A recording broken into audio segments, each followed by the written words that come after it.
बिस्मिल्लाहिर्रहमानिर्रहीम। अस्सलाम वालेकुम brothers and sisters, welcome back to my channel mixture of life. तो सबसे पहले आप सबको बहुत बहुत ईद मुबारक। आज ईद का चौथा दिन है, तो आई होप कि सब ने ईद को अच्छे से एंजॉय किया होगा, कुर्बानी को एंजॉय किया होगा। तो आज का जो टॉपिक है वो ईद से रिलेटेड है, और इस चीज़ से रिलेटेड है कि हमारे जो दीनी त्यौहार हैं उनको लेके जो नॉन मुस्लिम हैं, स्पेशली जो हिंदू हैं, जो कट्टर हिंदू हैं, वो क्या सोचते हैं।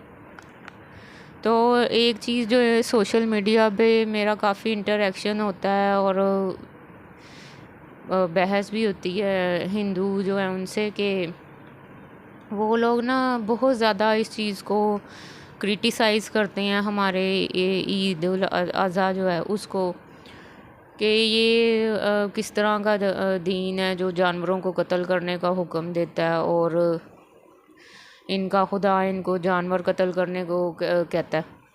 तो मेरी उनसे यही बहस होती है कि आप लोग इतने इलॉजिकल हो गए। पूरी दुनिया में जानवर जब ऐसे खाए जाते हैं, वैसे हर बुचर शॉप पे जानवर मिल रहे होते हैं। रोज़ की बिना पर कितने जानवर हैं जो खाए जाते हैं, ज़िबा किए जाते हैं। दुनिया की हर मुल्क में जानवरों का गोश्त खाया जाता है। इवन के जो हराम जानवर हैं, जो नहीं खाने वाले, वो भी खाए जा रहे हैं। कोई चीज़ नहीं छोड़ी जा रही। तो फिर आज आके पाकिस्तानी मुस्लिम्स पे या ये कहना कि ये बकरे को ज़िबा करते हैं, ये गाय को ज़िबा करते हैं। गाय तो सॉरी उनकी माता है ना, इसलिए उनको बुरा लगता है। तो जब माता है तो फिर ये लोग, जब आप इनकी रिसर्च उठा के देखें तो सबसे बड़ा जो सेलर है, बीफ सेलर, वो इंडिया। ठीक है, पूरी दुनिया में इनकी बीफ सबसे ज़्यादा सेल होती है। और यकीन करें, इनसे बात करते हुए ना इतना कि बुरा फ़ील होने लग जाता है ना, कि ये लोग सुनते नहीं हैं, समझते नहीं हैं। फिर मुझे कुरान की वो आयत याद आ जाती है कि जिनके दिलों पे और आँखों पे मोहर लग चुकी है, वो ना देख सकते हैं ना सुन सकते हैं, और उनके दिल ईमान की रोशनी से जो है ना वो खाली रहते हैं। तो ये इनसे बात करके, नॉन मुस्लिम जो हिंदू हैं उनसे बात करके फ़ील भी होता है कि ये लोग बात को समझेंगे नहीं, लॉजिकल हिसाब से नहीं देखेंगे। बस इनके खून में और इनको बचपन से ये चीज़ सिखा दी जाती है कि मुसलमान बड़ा जालिम है, मुसलमान ऐसा है, मुसलमान वैसा है, इनका दीन ऐसा है, इनका रसूल ने ये सुनते निकाली हैं। हमारे नबी पाक की शान में इतनी गुस्ताखी करते हैं कि दिल में इतना गुस्सा भर जाता है कि यकीन करें कि दिल करता है कि सामने हो तो इनको ना कुछ, बस बंदा इनको ना सही जवाब दे इस चीज़ का जो ये बकवास करते हैं। और दूसरी बात ये कि मैं कोई हार्श वर्ड नहीं बोलना चाहती, because they are non Muslims and they don't know about our religion. But इनको वो चीज़ें पता होंगी जो हमारे दीन में है ही नहीं है। वो कहीं ना कहीं से सुनी होंगी, या इनके किसी फोर फादर ने इनको बताई होगी। तो आपके दीन में तो ऐसे है, आपके दीन में तो ऐसे है। अपने दीन की कभी ये गलतियां नहीं देखते। हमें अब फिर हम भी कहेंगे कि भाई आपके दीन में शराब क्यों आप लोग पीते हो, वो भी हराम है। हमारे मुस्लिम्स भी कुछ हैं जो भटके हैं मेरे रास्ते से, लेकिन आप लोग तो ओवरऑल इस चीज़ को जायज़ समझते हो, हमारे में जायज़ नहीं समझा जाता। और गोश्त खाते हो, आप लोग गोश्त खाते हो, जानवरों को मारते हो। आप लोगों के कितने हिंदू हैं जो गोश्त खाते हैं, चिकन खाते हैं। सिर्फ कि एक त्यौहार हम मना लेते हैं, वो भी किस लिए मनाते हैं कि अल्लाह ताला ने हम पे ये फ़र्ज़ इसलिए किया ताकि जो गरीब लोग हैं, जो ये चीज़ को एंजॉय नहीं कर सकती। गोश्त लेना हम समझते हैं कि हम खा लेते हैं तो दूसरा भी खा लेता है, ऐसे नहीं है। बहुत से गरीब लोग हैं जिनको एक टाइम का भी खाना नहीं मिलता।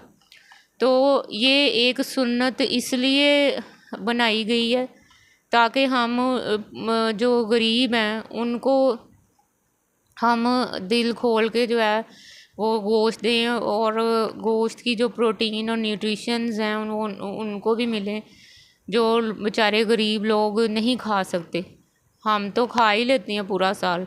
और ये हमारे दोनों ईद के जो त्यौहार हैं वो गरीबों के लिए बनाए गए। रोज़ा किस लिए हम रखते हैं? ताकि हम गरीबों की भूख को महसूस कर सकें। हमारे रमज़ान में हम बहुत ज़्यादा देते हैं क्योंकि अल्लाह ताला ने रोज़ा इसलिए रखा कि जब हम भूखे रहते हैं ना तो हमें फ़ील होता है कि अगला भी कितना भूख फील करता होगा, हमारे अंदर एहसास पैदा होता है। फिर हम उतना ही ज़कात खैरात देते हैं, हम अल्लाह के रास्ते पे गरीबों को देते हैं। और बड़ी ईद पे भी ऐसे ही है। बड़ी ईद पे हम गोश्त बांटते हैं ताकि वो गरीब लोग जो कभी इस चीज़ को खा नहीं सकते, वो उनको साल में चलो 1-2 मंथ चलो वो अच्छे से खाना खाएं, गोश्त का जो प्रोटीन्स हैं वो एब्जॉर्ब करें अपनी बॉडी में। तो बात ये है कि ये लोग एंटी इस्लामिक हैं। इनको इस चीज़ से नहीं है कि ज्यूज़ खा रहे हैं, क्रिश्चियन खा रहे हैं, जैपनीज़ खा रहे हैं। पूरी दुनिया में आप सिर्फ इंडिया को निकाल के कहीं पे भी देख लें, इंडिया में भी चलता है लेकिन बुरा नहीं माना जाता, और हर किस्म के मीट को खाया जाता है। बट इन लोगों को सिर्फ पॉइंट उठाना हमारी ईद पे, इन लोगों को बस हमारी ईद पे पॉइंट उठाना है। इनको बहुत बुरा लगता है कि जी ईद वाले दिन ये लोग ऐसे करते हैं। जो पूरा साल पूरी दुनिया में बिक रहा है, आप लोगों की मुल्क से जा रहा है, दूसरे मुल्कों में इम्पोर्ट हो रहा है, एक्सपोर्ट हो रहा है, वो क्या चीज़ है? वो उसके ऊपर आप लोगों ने कभी नज़रसानी नहीं की। इतने डबल स्टैंडर्ड्स हैं इन लोगों के। और एक बात मैं और शेयर करना चाहूँगी, मैंने एक बंदे को कमेंट किया कि जब एक मंदिर में, जब आप लोगों के मंदिरों में ऐसे त्यौहार होते हैं, ऐसी पूजाएं होती हैं जिनमें बकरे को मार दिया जाता है वो बड़ी बेदर्दी के साथ। मैंने इनकी कितनी वीडियोस देखी हैं कि बकरा खड़ा होता है और उसकी इस जगह पे, इस पीछे वाली जगह पे, नेक की खड़े खड़े को छुरा मार के कोई भी हैवी चीज वेपन से उसके बैक साइड पे वार किया जाता है, जिससे उसकी पूरी स्पाइनल कॉर्ड में दर्द जाती है। ठीक है, और ये इंतहाई बेदर्दाना जो वो जान लेना किसी जानवर की। और जो मुसलमानों का तरीका है, जब हम अल्लाह अकबर तकबीर पढ़ के जानवर को प्यार से लटा के उसकी यहाँ पे जब छुरी फेरते हैं और उसकी जो नस कट जाती है, शारग, इतनी तेज़ी से काटने का हुक्म है इसलिए कि जानवर को तकलीफ़ कम से कम हो।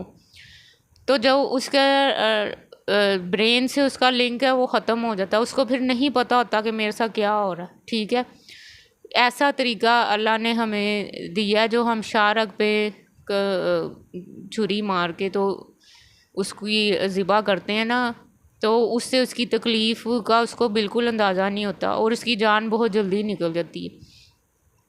लेकिन इनकी मैंने कितनी वीडियोस देखी हैं कि ये बलि इतनी इतनी बुरी देते हैं कि मैं लरस जाती हूँ देख के। एक मैंने वीडियो वायरल बहुत हुई थी नेट पे, जिसमें जो गाय है उसको, ये वो गाय सॉरी कह रही हूँ, बकरे था या बकरी थी, उसको आग में ज़िंदा को डाल रहे और वो भागी है आग में से निकल के। वो उसके बाल जल चुके थे, उस बेचारी को इन्होंने दोबारा पकड़ा और दोबारा आग में डाला। जब आप लोग इतनी बुरा सलूक जानवर के साथ करो तो वो ठीक है। हम लोग जानवर को रोज़ की रूटीन में, जैसे हर मुल्क में गोश्त जानवर का मिलता है, उसको ज़िबा सैकड़ों करोड़ों के हिसाब से जानवरों को ज़िबा किया जाता है और गरीबों में बांट दें तो वो चीज़ बुरी हो जाती है। फिर आप लोगों को बहुत सारी बातें करने आ जाती हैं, और जब इनको लाजवाब कर दो ना कि आपके दीन में क्या हो रहा है। आप लोग तो इतनी हराम चीज़ें कर रहे हो। जब आप लोग बच्चों को बेटियों को कुछ नहीं समझते, और पुराने दौर में जैसे इनको मार दिया जाता, अभी भी बेटियों को अच्छा नहीं समझा जाता, कूड़े करकटों में फेंक दिया जाता है जब पैदा होती हैं। और इनकी बेतहाशा ऐसी रस्म व रिवाज हैं जो इंसानियत से गिरी हुई हैं। तो जब वो चीज़ इनको नज़र नहीं आती, उस पर ये कभी क्रिटिसाइज़ अपने दीन को नहीं करेंगे कि क्यों आप लोग कर रहे हो ऐसे। लेकिन इनको बस ईद से प्रॉब्लम है कि ईद उल अज़हा क्यों आती है, और ये तो बेचारे गोड के साथ जुल्म है ये वो। तो आपके भी कई हिंदू खाते हैं, उनको भी फिर मना करें आप, ठीक है। ये चीज़ें बेबुनियाद होती हैं, किसी के एंटी इस्लामिक ये लोग होते हैं जो ऐसी बातें करते हैं। कुछ अच्छे लोग भी होते हैं, लेकिन मोस्टली जो है इन लोगों की घुट्टी में ये चीज़ शामिल होती है कि इन्होंने इस्लाम के ख़िलाफ़, पाकिस्तानियों के ख़िलाफ़ बोलना ही बोलना, चाहे कुछ हो या ना हो। जब लाजवाब हो जाते हैं फिर बदतमीज़ी पे आ जाते हैं, फिर ऐसी ऐसी बेहुदा बातें करते हैं कि फिर अगले को भी दिमाग ख़राब होता है। लेकिन अपने इस्लाम की बात को आप आगे पहुंचाएं, ठीक है, अच्छे वे में पहुंचाएं। अगर अगला नहीं सुनता या करता है, आप उसको साइंटिफिकली इस चीज़ के फ़ायदे बताएं। अगर वो फिर भी नहीं सुनता तो उनकी मर्ज़ी है, क्योंकि हमारा मकसद, हर मुसलमान का ये फ़र्ज़ है कि वो अपने दीन की अच्छी बात जो है वो अगले तक पहुंचाए। मे भी कोई ऐसा हो काफ़रों में भी जो हमारे दीन को समझ आए, अल्लाह उसके दिल में ईमान की रोशनी पैदा कर दे। सो आई होप कि आप जो नॉन मुस्लिम्स हैं वो भी इस चीज़ को समझें कि भाई किसी को क्रिटिसाइज़ नहीं करना चाहिए। वर्ल्ड वाइड जब खाया जाता तब आप लोगों को बुरा नहीं लगता, जब इस ईद आ जाए तो आप लोगों ने क्रिटिसाइज़ करना शुरू कर देना होता। तो ये बातें गलत होती हैं। अपने दिल को इतना काला ये लोग कर चुके हैं कि इन लोगों को अब कोई अच्छी चीज़ किसी में नज़र आती ही नहीं। तो अल्लाह हमें ऐसे लोगों से बचाए और अपनी ईद को एंजॉय करें, टिक्के लगाएं। हमारे दिन में तो ये चीज़ मना नहीं, हम भी लगाने लगे हैं। उसकी भी वीडियो मैं शेयर करूँगी, टिक्का रेसिपी की भी, और जब लगेंगे वो भी शेयर करूँगी। अल्हम्दुलिल्लाह हम तो खाएंगे, हम तो हर चीज़ एंजॉय करेंगे, क्योंकि जानवर अल्लाह ने हमारे लिए बनाए हैं। और अगर हम इनको ना खाएं और इनकी तादाद इतनी ज़्यादा हो जाएगी कि हमें जो जगह है ना वो नहीं मिलेगी। और हर इंसान ने जब इंसान को मौत आ जानी है, हर जी रूह को मौत आनी, हर लिविंग थिंग को आनी, फिर प्लांट्स में भी ज़िंदगी होती है, प्लांट्स में भी ज़िंदगी है, उनमें भी सेंस है, वो भी तकलीफ़ को महसूस करते हैं। और ये बात मैंने जब शेयर की इन लोगों के साथ तो वो जाहिल नहीं जैसे होते आगे से, ये तो गुरु जी हैं, नई नई बात ईजाद की। भाई आप रिसर्च कर लो, आप प्लांट्स को भी ना खाओ फिर, क्योंकि because every living thing can feel pain, ठीक है। तो जब ये इस चीज़ को समझते ही नहीं है तो फिर क्या कर सकते हैं। कीड़ी है, वो भी तो लिविंग थिंग है, उसको भी एक पौधा उगता है, तो वो कोई बेजान चीज़ तो नहीं है, वो भी उगता है, उसमें भी जान होती है। जब उसको काटा जाता है उसमें भी दर्द होता है, उसको भी होता है। तो फिर आप वो भी ना खाओ, आप कुछ भी ना खाओ, आप मर जाओ, बस मैं यही कहूँगी। तो बाकी ये है कि अल्लाह सबको हिदायत दे और अल्लाह हमारे ईमान को बचा के रखे। नहीं तो ऐसे लोग जो हैं वो हमारे ईमान को ख़त्म करने के लिए हर रोज़ तगोदो कर रहे हैं। ये कलमे की ताकत है जो हमें बचा के बैठी हुई है। अपने मुल्क के लिए दुआ करें, अपने दीन के लिए दुआ करें, और ऐसे लोगों को जितना हो सके सोशल मीडिया पे मुंह तोड़ जवाब दें। पहले प्यार से समझाएं, नहीं समझते तो फिर इनको इनकी ज़ुबान में समझाएं। सो जब ये लोग हमें डिसरिस्पेक्ट करते हैं तो हम तो नहीं फिर भी करते, लेकिन फिर भी इनको बताना चाहिए कि आप लोग कहाँ तक साइंटिफिकली इनको बताओ कि कैसे ये चीज़ लॉजिकल है, क्योंकि हमारा दीन की हर बात में लॉजिकल है, हर चीज़ लॉजिक पे डिपेंड है, और साइंटिफिकली भी, वैसे भी, मॉरली भी हर चीज़ हमारे दीन में पाई जाती है। तो प्लीज़ इन लोगों के जो है ना, बस मैं क्या कहूँ, आप लोग बेहतर समझते ही हैं। चलें मिलते हैं नेक्स्ट वीडियो में। टिल देन अल्लाह हाफिज़।